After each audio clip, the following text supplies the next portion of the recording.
Hello and welcome to this evening's edition of E-Prime. I am Daedran. The nominations for the 2020 Grammy Awards were announced this morning. The nominees for the Best Reggae Album are Koffee's Rapture, Mass Manipulation by Steel Pulse, As I Am by Julian Marley, The Final Battle Sly and Robbie vs. Roots Radix, and More Work to be Done by Third World. This means that Koffee is now the youngest solo act to be nominated for a Grammy. The 62nd Annual Grammy Awards ceremony is scheduled for January 26, 2020 at the Staples Center in Los Angeles.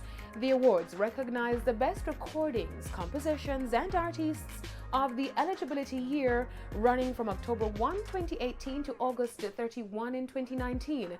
Alicia Keys is set to return as host for the ceremony. VP Records celebrated its 40th anniversary last night in New York City with the release of Strictly the Best Volume 60 compilation. Strictly the Best 60 combines 2 discs featuring hits from Christopher Martin, Richie Spice, Tessa and Chin, Vybz Kartel, among others.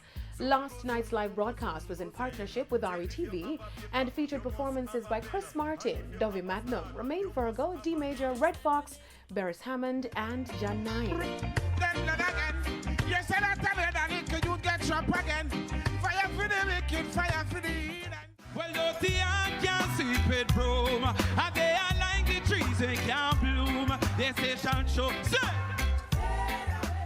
Say you can't love me now, don't love me later.